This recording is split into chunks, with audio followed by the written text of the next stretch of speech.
गोवा के ऊर्जावान और लोकप्रिय मुख्यमंत्री डॉक्टर प्रमोद सावंत जी, केंद्रीय मंत्रिमंडल के मेरे साथी, गोवा के सपूत श्रीपाद नायक जी, केंद्र सरकार में मंत्रिपरिषद के मेरी साथी डॉक्टर भारतीताई पवार जी,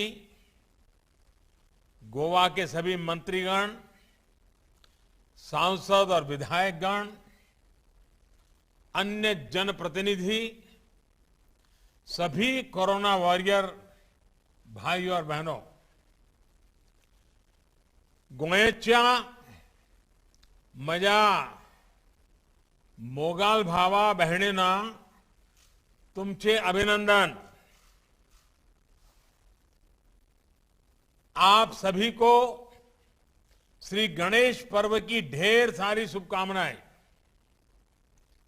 कल अनंत चतुर्दशी के पावन अवसर पर हम सभी बप्पा को विदाई देंगे। हाथों में अनंत सूत्र भी बांधेंगे।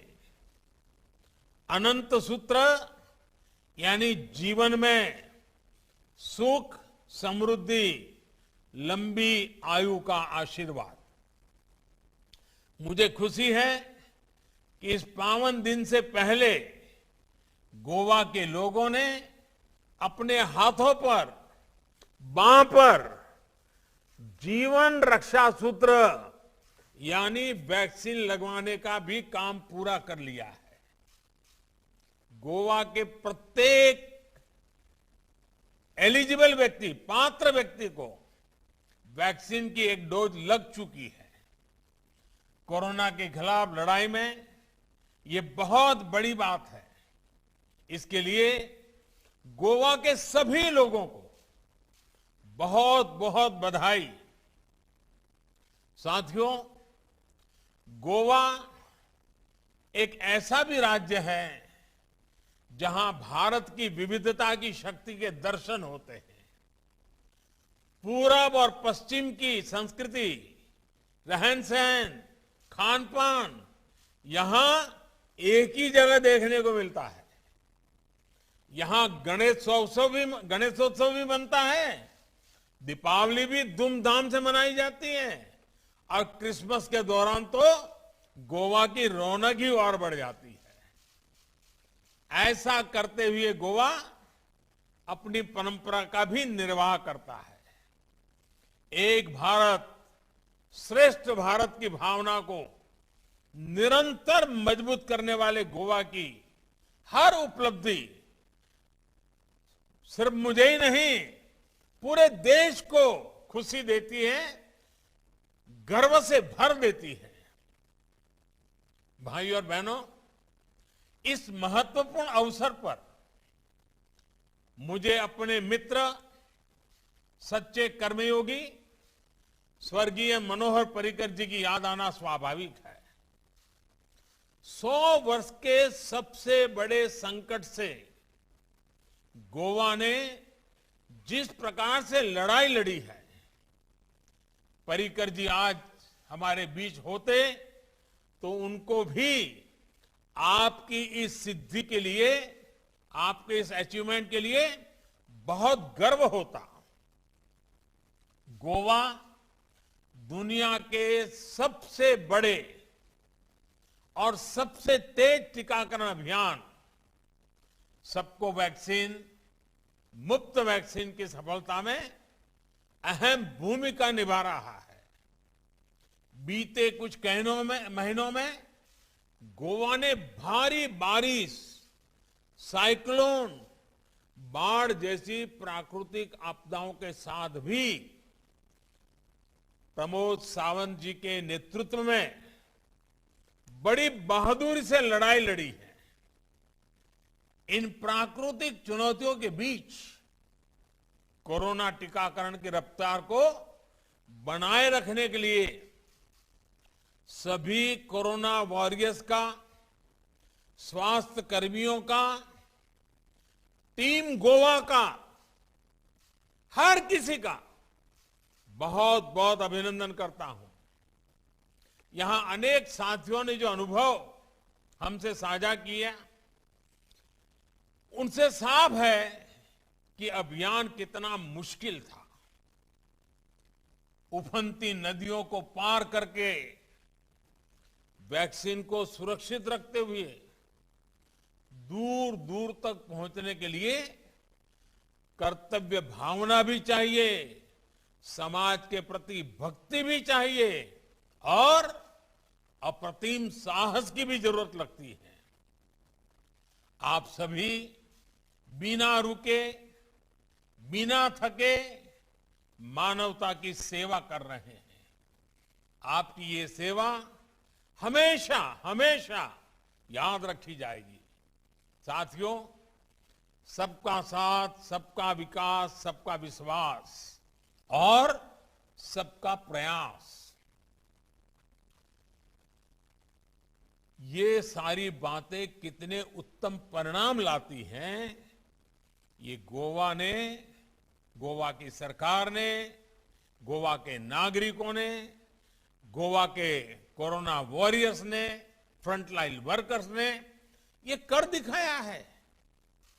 सामाजिक और भौगोलिक चुनौतियों से निपटने के लिए जिस प्रकार का समन्वय गोवा ने दिखाया है, वो वाकई सराहनीय है। प्रमोद जी, आपको और आपकी टीम को बहुत बहुत बधाई। राज्य के दूर सुदूर में बसे केना कोना सब डिवीजन में भी बाकी राज्य की तरह ही तेजी से टीकाकरण होना, ये इसका बहुत बड़ा प्रमाण है। मुझे खुशी है कि गोवा ने अपनी रफ्तार को ढीला नहीं पड़ने दिया है। इस वक्त भी जब हम बात कर रहे हैं तो दूसरी डोज के लिए राज्य में टीका उत्सव चल रहा है। ऐसे ईमानदार, एकनिष्ठ प्रयासों से ही संपूर्ण टीकाकरण के मामले में भी गोवा देश का अग्रणी राज्य बनने की ओर अग्रसर है। और ये भी अच्छी बात है कि गोवा न सिर्फ अपनी आबादी को बल्कि यहां आने वाले पर्यटकों, बाहर से आए श्रमिकों को भी वैक्सीन लगा रहा है। साथियों, आज इस अवसर पर मैं देश के सभी डॉक्टरों, मेडिकल स्टाफ, प्रशासन से जुड़े लोगों की भी सराहना करना चाहता हूं। आप सभी के प्रयासों से कल भारत ने एक ही दिन में 2.5 करोड़ से भी अधिक लोगों को वैक्सीन देने का रिकॉर्ड बनाया है। दुनिया के बड़े बड़े और समृद्ध और सामर्थ्यवान माने जाने वाले देश भी ऐसा नहीं कर पाए हैं। कल हम देख रहे थे कि कैसे देश टकटकी लगाए कोविन डैशबोर्ड को देख रहा था। बढ़ते हुए आंकड़ों को देखकर उत्साह से भर रहा था।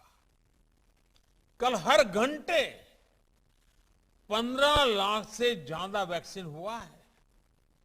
हर मिनट 26,000 से ज्यादा वैक्सीन हुआ। हर सेकंड 450 से ज्यादा लोगों को वैक्सीन लगी। देश के कोने कोने में बनाए गए 1 लाख से ज्यादा वैक्सीनेशन सेंटर्स पर ये वैक्सीन लोगों को लगाई गई है। भारत की अपनी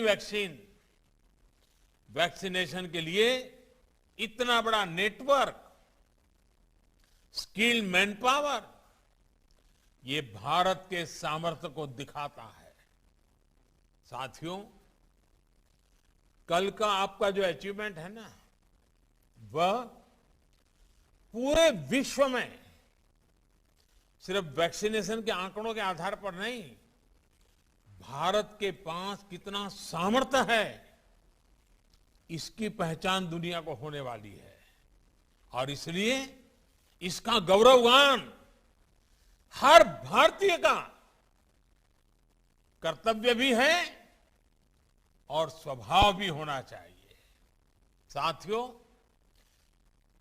मैं आज मेरे मन की बात भी कहना चाहता हूं। जन्मदिन तो बहुत आए, बहुत जन्मदिन गए, पर मैं मन से हमेशा इन चीजों से अलिप्त रहा हूं, इन चीजों से मैं दूर रहा हूं। पर मेरी इतनी आयु में कल का दिन मेरे लिए बहुत भावुक कर देने वाला था। जन्मदिन मनाने के बहुत सारे तरीके होते हैं, लोग अलग अलग तरीके से मनाते भी हैं, और अगर मनाते हैं तो कुछ गलत करते हैं ऐसा मानने वालों में मैं नहीं हूं। लेकिन आप सभी के प्रयासों की वजह से कल का दिन मेरे लिए बहुत खास बन गया है। मेडिकल फील्ड के लोग, जो लोग पिछले 1.5-2 साल से दिन रात जुटे हुए हैं, अपनी जान की परवाह किए बिना कोरोना से लड़ने में देशवासियों की मदद कर रहे हैं, उन्होंने कल जिस तरह से वैक्सीनेशन का रिकॉर्ड बनाकर दिखाया है, वो बहुत बड़ी बात है। हर किसी ने इसमें बहुत सहयोग किया है। लोगों ने इसे सेवा से जोड़ा। ये उनका करुणा भाव, कर्तव्य भाव ही है जो 2.5 करोड़ वैक्सीन डोज लगाई जा सकी। और मैं मानता हूं, वैक्सीन की हर एक डोज एक जीवन को बचाने में मदद करती है। 2.5 करोड़ से ज्यादा लोगों को इतने कम समय में इतना बड़ा सुरक्षा कवच मिलना बहुत संतोष देता है। जन्मदिन आएंगे जाएंगे, लेकिन कल का ये दिन मेरे मन को छू गया है, अविस्मरणीय बन गया है। मैं जितना धन्यवाद अर्पित करूं वो कम है। मैं हृदय से प्रत्येक देशवासी को नमन करता हूं, सभी का आभार जताता हूं। भाइयों और बहनों, भारत का टीकाकरण अभियान सिर्फ स्वास्थ्य का सुरक्षा कवच ही नहीं है, बल्कि एक तरह से आजीविका की सुरक्षा का भी कवच है।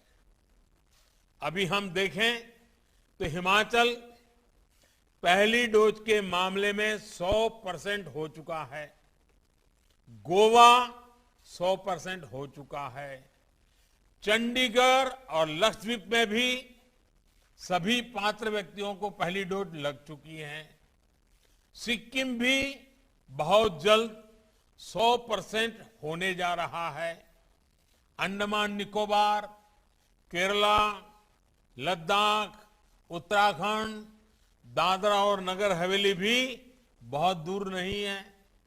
साथियों, ये बहुत चर्चा में नहीं आया, लेकिन भारत ने अपने वैक्सीनेशन अभियान में टूरिज्म सेक्टर से जुड़े राज्यों को बहुत प्राथमिकता दी है।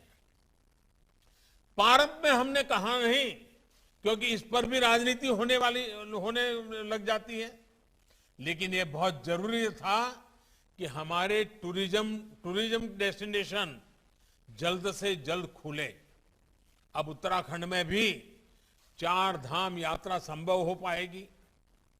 और इन सब प्रयासों के बीच गोवा का 100% होना, 100% होना बहुत खास हो जाता है। टूरिज्म सेक्टर को रिवाइव करने में गोवा की भूमिका बहुत अहम है। आप सोचिए, होटल इंडस्ट्री के लोग हो, टैक्सी ड्राइवर हो, फेरी वाले हो, दुकानदार हो, जब सभी को वैक्सीन लगी होगी तो टूरिस्ट भी सुरक्षा की एक भावना लेकर यहां आएगा। अब गोवा दुनिया के उन बहुत गिने चुने इंटरनेशनल टूरिस्ट डेस्टिनेशन में शामिल हो चुका है जहां लोगों को वैक्सीन का सुरक्षा कवच मिला हुआ है। साथियों, आने वाले टूरिज्म सीजन में यहां पहले की ही तरह टूरिस्ट एक्टिविटीज हो, देश के दुनिया के टूरिस्ट यहां आनंद ले सके, ये हम सभी की कामना है। ये तभी संभव है जब हम कोरोना से जुड़ी सावधानियों पर भी उतना ही ध्यान देंगे जितना टीकाकरण पर दे रहे हैं। संक्रमण कम हुआ है, लेकिन अभी भी इस वायरस को हमें हल्के में नहीं लेना है। सेफ्टी और हाइजीन पर यहां जितना फोकस होगा, पर्यटक उतनी ही ज्यादा संख्या में यहां आएंगे। साथियों, केंद्र सरकार ने भी हाल में विदेशी पर्यटकों को प्रोत्साहित करने के लिए अनेक कदम उठाए हैं। भारत आने वाले 5 लाख पर्यटकों को मुफ्त वीजा देने का फैसला किया गया है। ट्रैवल और टूरिज्म से जुड़े स्टेक होल्डर्स को 10 लाख रुपए तक का लोन 100% सरकारी गारंटी के साथ दिया जा रहा है। रजिस्टर्ड टूरिस्ट गाइड को भी 1 लाख रुपए तक के लोन की व्यवस्था की गई है। केंद्र सरकार आगे भी हर वो कदम उठाने के लिए प्रतिबद्ध है जो देश के टूरिज्म सेक्टर को तेजी से आगे बढ़ाने में सहायक हो। साथियों, गोवा के टूरिज्म सेक्टर को आकर्षक बनाने के लिए वहां के किसानों, मछुआरों और दूसरे लोगों की सुविधा के लिए इंफ्रास्ट्रक्चर को डबल इंजन की सरकार की डबल शक्ति मिल रही है। विशेष रूप से कनेक्टिविटी से जुड़े इंफ्रास्ट्रक्चर पर गोवा में अभूतपूर्व काम हो रहा है। मोपा में बन रहा ग्रीन फील्ड एयरपोर्ट अगले कुछ महीनों में बनकर तैयार होने वाला है। इस एयरपोर्ट को नेशनल हाईवे से जोड़ने के लिए लगभग 12,000 करोड़ रुपए की लागत से 6 लेन का एक आधुनिक कनेक्टिंग हाईवे बनाया जा रहा है। सिर्फ नेशनल हाईवे के निर्माण में ही बीते सालों में हजारों करोड़ रुपयों का निवेश गोवा में हुआ है। ये भी बहुत खुशी की बात है कि नॉर्थ गोवा को साउथ गोवा से जोड़ने के लिए जूरी ब्रिज का लोकार्पण भी अगले कुछ महीनों में होने जा रहा है। जैसा कि आप भी जानते हैं, ये ब्रिज पणजी को मार्गों को जोड़ता है। मुझे बताया गया है कि गोवा मुक्ति संग्राम की अनोखी गाथा का साक्षी अगौड़ा फोर्ट भी जल्द ही लोगों के लिए फिर खोल दिया जाएगा। भाइयों और बहनों, गोवा के विकास की जो विरासत मनोहर पर्रिकर जी ने छोड़ी थी, उसको मेरे मित्र डॉक्टर प्रमोद जी और उनकी टीम पूरी लगन के साथ आगे बढ़ा रही है। आजादी के अमृत काल में जब देश आत्मनिर्भरता के नए संकल्प के साथ आगे बढ़ रहा है, तो गोवा ने भी स्वयं पूर्ण गोवा का संकल्प लिया है। मुझे बताया गया है कि आत्मनिर्भर भारत स्वयं पूर्ण गोवा के इस संकल्प के तहत गोवा में 50 से अधिक कंपोनेंट्स के निर्माण पर काम शुरू हो चुका है। ये दिखाता है कि गोवा राष्ट्रीय लक्ष्यों की प्राप्ति के लिए, युवाओं के लिए रोजगार के नए अवसर तैयार करने के लिए कितनी गंभीरता से काम कर रहा है। साथियों, आज गोवा सिर्फ कोविड टीकाकरण में अग्रणी नहीं है, बल्कि विकास के अनेक पैमानों में देश के अग्रणी राज्यों में है।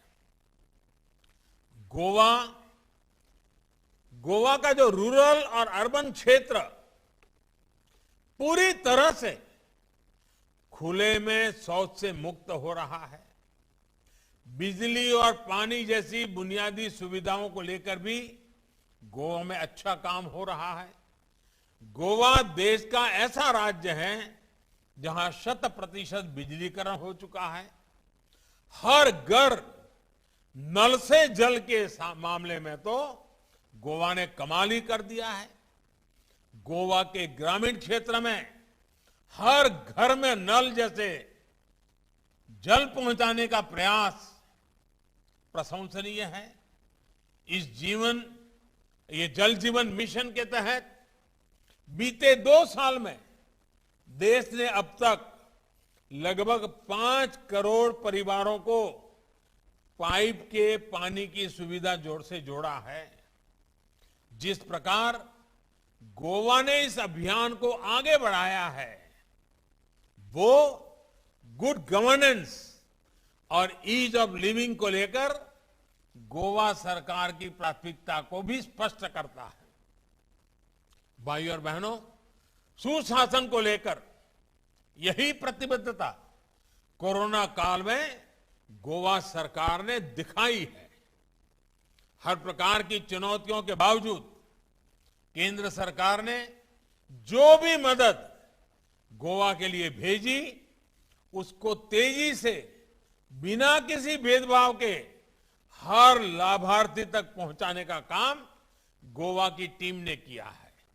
हर गरीब, हर किसान, हर मछुआरे साथी तक मदद पहुंचाने में कोई कसर नहीं छोड़ी गई। महीनों से गोवा के गरीब परिवारों को मुफ्त राशन पूरी ईमानदारी के साथ पहुंचाया जा रहा है। मुफ्त गैस सिलेंडर मिलने से गोवा की अनेक बहनों को मुश्किल समय में सहारा मिला है। गोवा के किसान परिवारों को पीएम किसान सम्मान निधि से करोड़ों रुपए सीधे बैंक अकाउंट में मिले हैं। कोरोना काल में ही यहां के छोटे किसानों को मिशन मोड पर किसान क्रेडिट कार्ड मिले हैं। यही नहीं, गोवा के पशुपालकों और मछुआरों को पहली बार बड़ी संख्या में किसान क्रेडिट कार्ड की सुविधा मिली है। पीएम स्वनिधि योजना के तहत भी गोवा में रेहड़ी, पटरी और ठेले के माध्यम से व्यापार करने वाले साथियों को तेजी से लोन देने का काम चल रहा है। इन सारे प्रयासों की वजह से गोवा के लोगों को बाढ़ के दौरान भी काफी मदद मिली है। भाइयों और बहनों, गोवा असीम संभावनाओं का प्रदेश है।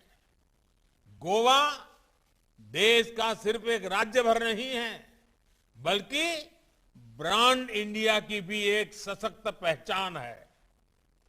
ये हम सभी का दायित्व है कि गोवा की इस भूमिका को हम विस्तार दें। गोवा में आज जो अच्छा काम हो रहा है, उसमें निरंतरता बहुत आवश्यकता है। लंबे समय बाद गोवा को राजनीतिक स्थिरता का, सुशासन का लाभ मिल रहा है। इस सिलसिले